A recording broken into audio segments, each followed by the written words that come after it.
Hi guys, welcome to another video. Recently I shared a video of an Asian woman that was talking about black women private parts and black men private parts, like literally disrespecting black people.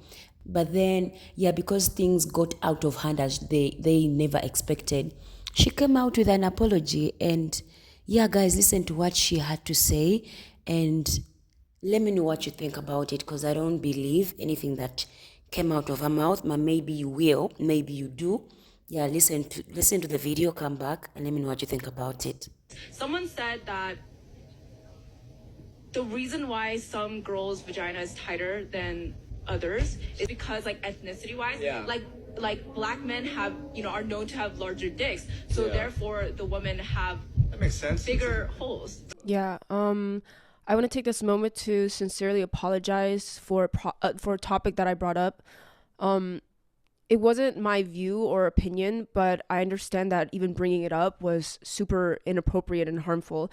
And I've heard so many of you guys, especially in the black community and among black women. And like, I'm just sorry for perpetuating a harmful stereotype. And moving forward, I will no longer bring up any topics that could be harmful to anybody. I mean, we're all Asian and we've dealt with like pretty hateful like stereotypes as well, and I should have known better because I've been hurt by those too, so I truly apologize for that. And it wasn't my intention to hurt anyone, but I understand that intentions don't matter when the impact was so hurtful, and I'm learning and I'm growing from this. And yeah, I don't know what to say other than that. I'm really sorry. The problem with people who think and believe like Esther on the Under the Influence podcast is that they don't think that people care enough about black women to call them out when they say things that are discriminatory and problematic. She thought that joke was appropriate because she didn't think anybody would care about us, because people are allowed to slander us and to talk about our body parts as if we are less than human. As a matter of fact, she thought that because no one cares about black women globally, her joke would have been deemed as funny to the majority of the people who consume their content, including black men. In that apology video, one of the things that was stated was, we have too many people that watch us, we should be more cautious about what we say. You didn't know that? You ain't know that? You ain't know that? The problem is not that you should be more cautious. The problem is, we've even expanded into people who would care about certain things like that. We're not just talking to the type of people that are okay with bigotry. My bad. Our videos have gone to a place where people might actually care about these things. It wasn't that you said it at all. It was you underestimated your reach. You thought everybody who was following you and monitoring your content thought just like you. You were banking on misogyny and hypermasculinity to back you up. I don't care that she made a joke that also harmed her own racial group. The problem is that we were the brunt of that joke. You wanted it to be known that there was something problematic about us. You knew they would forgive you, and you also were banking on the fact that you're a part of that racial group so people wouldn't call you out on it. The joke was meant specifically to harm black women, and that is why there is no way, no reason, and no probable cause for us to accept your whack apology. Y'all just want to be able to go back to business as usual. And honestly, I'm inclined to allow you. Why? Because the fact of the matter is, platforms like this exist for a very specific target demographic. Y'all don't care to do better. You just want to keep getting your checks, your views, and your laughs. Off as a group of friends that were just talking about aimless topics that we thought were entertaining or funny. And so we realized that because our audience has grown and we have a bigger platform, we have to be more careful with what we say and come more factually correct if we do want to talk about a topic. Yep, I think that's a big one. Off the rip, this should have been a no-brainer. You guys have a large platform of 782,000 followers on TikTok and 280,000 subscribers on YouTube. That's not including Snapchat, Instagram, Facebook, Twitter. But you're just now realizing you need to be more careful what you say over the internet? With that big of a platform, I think it's common sense that you shouldn't just be saying anything. Second of all, why is Esther sitting there like she in timeout? Oh, we're not writing the walls at school looking at us. Another thing I want to mention is, where did y'all get that information about black women's vajayjays? Or like how black men and Asian men have big and small peepees? Like, that's what I want to know. But I understand that even bringing it up was super inappropriate and harmful. And I've heard so many of you guys, especially in the Black community and among Black women. So there's a few things I wanted to point out in this video. Number one, she didn't address where she got that source from. So if she didn't have a source of where she found that stereotypical information, then it only leads to believe that she made it up. Number two, in the podcast where you said these things about Black women, you knew that it was harmful because you said we may have to cut this out. So you were already conscious enough to know that this could have been harmful, and you still said it anyway. Number three, even though Black women definitely got the most heat out of this, you also offended Asian men and Asian women with your harmful stereotype. Are we just going to forget that she also said that Asian men had small peepees and Asian women had tight lalas? If I'm not mistaken, that's a very negative stereotype towards Asian men and a very fetishizing of a comment towards Asian women. That's number four. She didn't even bother apologizing to her own community. One of the guys said in the video that we are human, we all make mistakes, and that's very true because I can definitely vouch for this. I made many mistakes. A lot of it was because of my own self-hatred and my own ignorance. The best way you can grow from this is to lay it all out on the table like a full flush of cards. Despite this apology, Esther, there's a lot of things you did not mention. And there's questions that still remain unanswered. And you're right, Esther, you should have known better. Which is wild because you are not a white woman, Esther. You are an Asian woman. Asian women and Black women go hand in hand when it comes to negative stereotypes and fetishization and hypersexualization. Black and Asian men also fit in this category. When it comes to Black and Asian people, I think we can all agree on that we was not expecting this level of ignorance coming from Under the Influence podcast. This is some shit that you would expect from white people, not Asians. But something else also caught my eye. One thing I want to address that I'm not cool with whatsoever is the amount of death threats and violent threats that have been sent to Esther in this process. Like, it's just not okay in any situation. Yeah, you learn to deal with it. I'm just kidding. Actually, that's kind of true. You kind of do learn to deal with the death threats. Like, the higher you are, the more shit you get. Yes, what Esther said was pretty fucked up. However, the violence and the death threats is not helping anybody, and it's definitely not going to help her in the matter. One last important point that I want to make. This guy right here has carried the entire video. He made an apology towards women, or more specifically Korean women, about the ignorant statements that he made. I am not going to give my opinion on his apology, but what I will say, it was way better than Esther's. Esther did not address enough of the situation in her apology for me to even forgive her. And if I'm not forgiving her, then you know damn well Black women ain't going to. I think what we need is a separate apology from Esther. Because this guy right here is doing too much of the talking. Also, this guy right here, the guy dressed in black, I'm well aware of his platform and who he is as a person. In the video where Esther stated those harmful stereotypes about Black women, he did call it out. He told Esther that saying that is very racist and stereotypical on the podcast. As for this guy, he really didn't make enough comments for me to have an opinion on him, but he did mention that Esther was getting death threats like I showed in the video. But as for this guy, I can tell he has a little bit of brains on him. This entire video was planned out. If you watch the entire video again, he knows exactly what to say and when to say it. If he didn't plan his video, then he definitely led the approach, which also leads me to believe that he's the figure. He's the one with the head. I think that they thought that this was going to die down, and it absolutely didn't. It backfired on them. I think that they thought at first that this was all about Drew and that they were going to be able to use that rage bait for their next podcast episode so they can hee and kiki about it. But then that didn't end up happening. People started pulling clips from other podcast episodes of their problematic behavior and toxic rhetoric, and then it turned into an even bigger shit show for them, and that's how we got Esther's clip. Now, I think because of that Esther clip, they went back to their other podcast episodes and pulled a lot of them out, because if you noticed, a lot of those podcast episodes are now unavailable. And I think that's because they realized that people were pulling clips of them and that this was not dying down. It was festering and growing into more backlash. And here's the thing. The internet, you can't hide from the internet, okay? Nothing ever dies on the internet, all right? You can make things unavailable. You can take them away. It was already done. The damage was already done. People were already pulling clips, and it was circulating all over the internet. That's how we got here.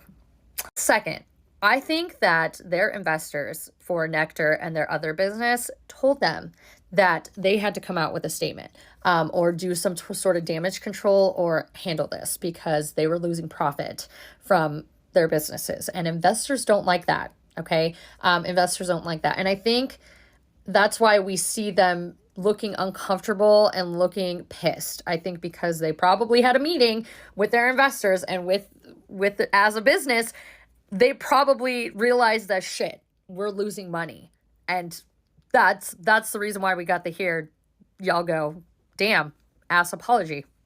Now, I would love to hear Mecca and Sean's side on this, because they're more well-versed in the marketing and business aspect than me. I just am speaking from a perspective of, like, business. Now, obviously, I don't know if that's true. I'm just speaking as someone who's thinking logically here about why they would do 7 minutes of just bullshit. And just reading the comments and knowing that Esther was the only one who apologized. Come on. Y'all let Esther take the fall. Y'all let Esther take the fall when it was all of y'all. All of you guys together. It wasn't just Esther. It was all of y'all's fault that y'all got into this mess. Honestly, hang it up. Hang the mic up. The podcast is over. Y'all are done. It wasn't my view or opinion. I don't know, I will always be biased when it comes to apologies coming from influencers or people who have platforms, because I feel like 100% of the time when it comes to apologies, it's always going to be coming off as insincere, not really knowing like what they're apologizing for, and on top of that, it just kind of feels like I end up hating the person 100% again. On top of not mentioning about the whole Drew situation at all, but very dismissing about like the entire situation about the racist comment in general is very weird, because I just wish like when it comes to apologies, they would reiterate and like restate like what they said, and then maybe mention a few things from other creators that like of calling them out basically of why they said was inappropriate, and like they would learn, you know, and educate others, as that's the whole point of a learning process, right? And these apologies just come off so insincere, especially because she's dismissing this issue by bringing up the fact that she's also a person of color. But it's just weird. It's not an excuse. And on top of that, this is why intersectionality is so important, because although like, yes, East Asians also go through some fetishizations and emasculations, it's very different from the experiences of Black people. And I will always stand by this, that in no way, shape, or form are death threats ever appropriate, and she did not deserve any of that. But that entire thing should not be used as an excuse to victimize yourself in this situation when you've hurt so many other people. And just because you state that you're a person of color doesn't mean that you're not racist. Like, people of color can be racist as well. And this is why we should take it upon ourselves to, you know, be the better person, the bigger person, and educate the people in our communities why these prejudice and stereotypes and racism is not okay. And let's normalize calling out anti-Blackness in Asian communities. Okay, so I want Black women to be clear. That apology wasn't for you at all. That apology was for major white corporations that weren't going to mess with them after the backlash of this. That apology was for the self-proclaimed social justice warriors that are their base, that would feel weird about continuing to watch them after what they said. Never was that for Black women. An apology that says we just need to watch what we say because of the level that we're at now, they're not sorry. They're sorry that they got caught. They're sorry that people care enough about them. Not me, but they're sorry that enough people care about them that this even became a thing. So the podcast Under the Influence just came out with an apology video. If you don't know, they've been getting canceled for the last couple of weeks, which is valid. And I was a common listener to the podcast, and I was a supporter of the people on the podcast. I started listening to them a little bit around last year. But anyways, they came out with an apology video. I watched a part of it. My whole thing is, if y'all are truly sorry, why are y'all blocking Black women on y'all social media? Because I am blocked, and what's crazy is I didn't even send hate. I just confronted as a supporter how hurt I was that y'all are blocking people and not addressing it. So it's just kind of like your whole apology is just like shit, because you're blocking people who are trying to educate you. As you see in the video, that is what people had to say, and I think it's very good seeing that even our own community, our own people came out to call her out for what she had to say about her own people. But also, it's kind of disappointing, but not so much to me, that she didn't even apologize to her own community for the things that she said about her people. Of course, like I said, it's not my problem. But like, one thing I really hate is seeing these people that say things, let's say, about Black people, for example, come out and give fake apologies, because if you truly listen to what or how she was speaking or talking, it was like she was angry, like, why am I even doing this, why am I here? And another thing that kind of pissed me off a bit is, if you saw the faces of these other people on the podcast as well, it's like they wanted to burst into laughter, because they don't feel like this is an important issue that they really effed up, and this was not supposed to be even out in the first place. So you could really read the energy. But also, I feel like the men still on the podcast were the ones that were talking more, when they are not the ones that actually said the actual statement. Like, literally, they were the ones that were speaking and talking, and then the Esther that did or really offended, black women, it's like she was in a corner. When a kid does something in school and they have to tell her to be in a corner and just wait and keep quiet, that's how she acted. And then she was making herself a victim, like, oh, because I'm part of the minority group, I understand, and I shouldn't have done this. So basically, she was shifting her apology to herself and kind of playing victim, like, oh, I'm a minority person as well, I'm Asian, we have stereotypes, so I can try to understand, I shouldn't have said that. Like, literally taking it away from the actual people that she offended and putting it on herself, like, we should now feel sorry for her, like, I'm Asian as well. So, and I feel like she maybe said that thinking it's not gonna backfire because she's part of the minority group, and it just didn't go the way she intended. And guys, it has taken her 2 weeks to come out and actually apologize, which I feel like she was also forced.